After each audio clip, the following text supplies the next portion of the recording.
Welcome back. So we're gonna jump into 3.6. In this section, we're gonna talk about asymptotes.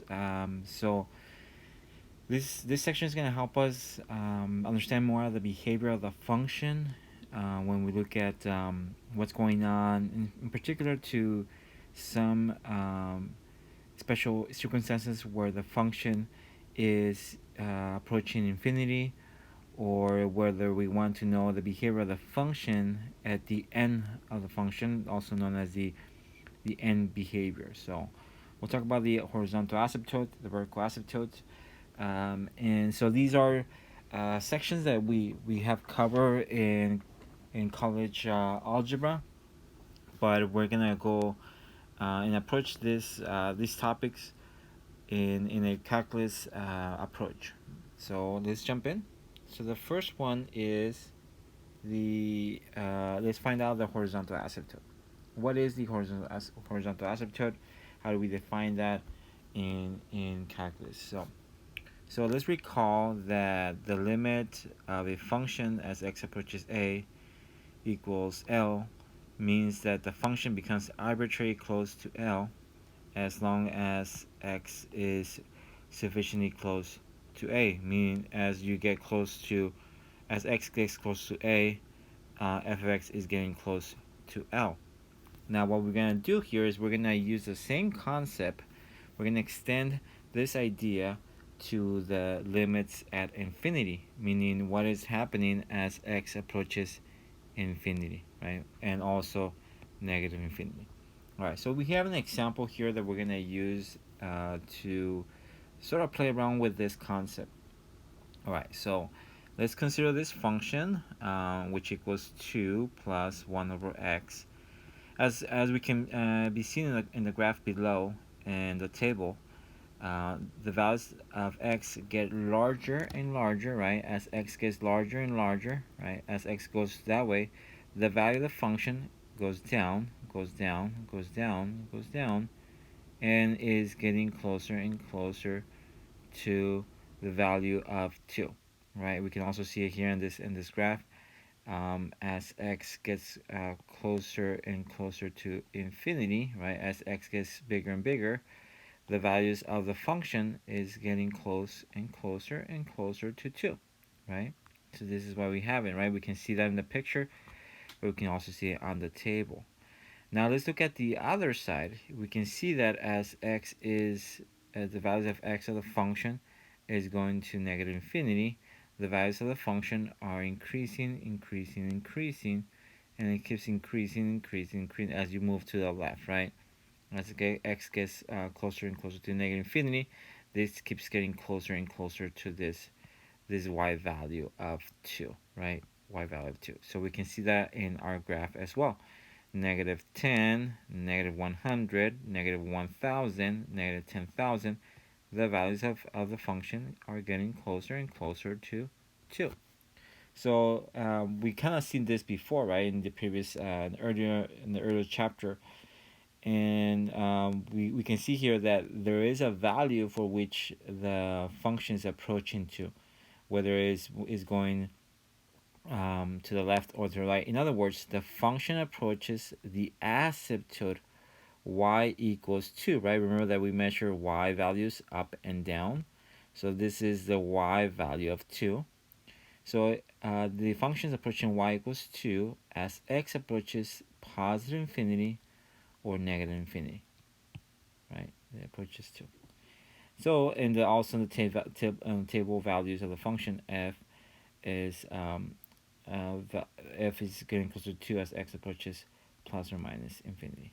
So there you go, right? So that's how we have defined the asymptote, right? So now let's generalize this.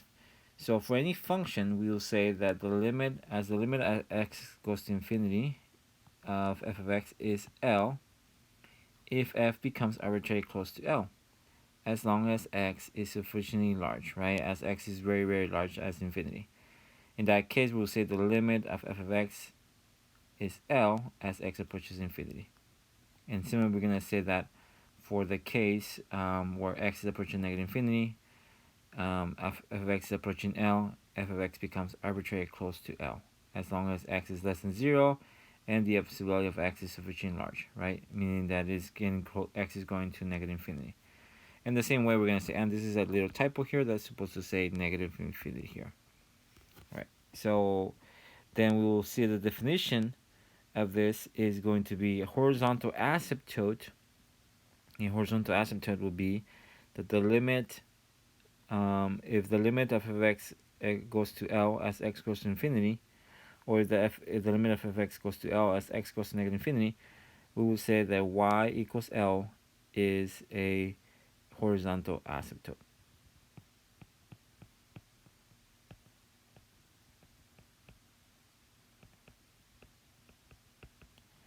of f of x. All right, and all right. So with the same idea, we're gonna define the vertical asymptote. So let's recall that f of x, the same idea, right? That the limit of f of x can approach infinity, right? Can move towards infinity as x goes to a. Would mean that f is approaching infinity as long as x approaches a. So let's talk about this idea, right? What's going on here? So let's consider the same problem as we can see in the graph and also in the table. As the values of x get closer to 0, as the values of x gets closer to 0, whether it's from the left side or the right side, right? You can see here, let's try with the left side. If as x goes to close to 0, from the left side, the values of the function are going down, down, down, down, down, down, down, down, right? And it's getting negative, more negative, more negative, right?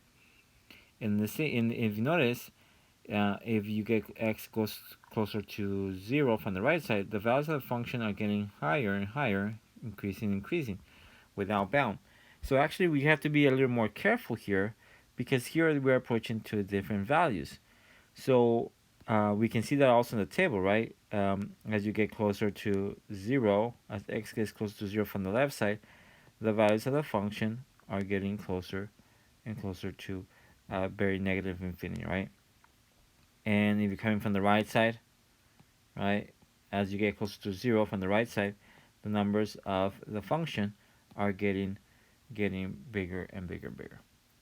So well, what we have here is that this is going to be considered a vertical asymptote, but we gotta be careful here, right? Because in this case, they're not approaching the same infinite. So we have to sort of generalize what's gonna be the proper way to describe this behavior. So we're gonna say that as the limit as x goes to a, f of x is going to approach infinity. We're gonna say that that's true if f of x approaching infinity as x approaches a from both the left side and the right side. And we're gonna write it like this, right? The limit of x is infinity as x approaches a. Or we can say that as x approaches a, f of x is going to be negative infinity. The limit is going to approach negative infinity. F of x approaches negative infinity as x approaches a from both left side and right side. Then the limit of x as x approaches a is going to be negative infinity. So that would be the case that where both are pointing to negative infinity from the left side and the right side, or whether they're both of them are pointing in the positive direction, right? So that's the case. But if that's not the case, where they both are not approaching the same limit, then what we have to do is we have to specify it. And there is a negative here, right there. All right. I think the PDF didn't copy this correctly. All right. So if the limit of x approaches a different infinite as x approaches a from the left side and the right side, then we will specify the limit that corresponds to the direction for which x is approaching a. So for example, if you're coming from the left side, that goes to positive infinity, then we have to, and then if you're coming from the right side and that approaches negative infinity, then we have to specify by telling which direction is the limit coming from. And so we can have to use either this combination with that combination or this combination with that combination, right? Anyways, and so the vertical asymptote will be defined as the limit of f of x as approaches positive or negative infinity as x approaches a. Or we're going to say the limit of f of x approaches positive or negative infinity as x approaches a from the right side. or the limit of x approaches positive or negative infinity as x approaches negative a from the negative side. In other words, a vertical asymptote, either the left hand side or the right hand side of the limit function will be either positive or negative, positive infinity or negative infinity.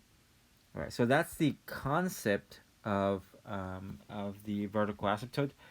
We will find a different method to find the vertical asymptote in the next examples. All right, so we'll try the next example.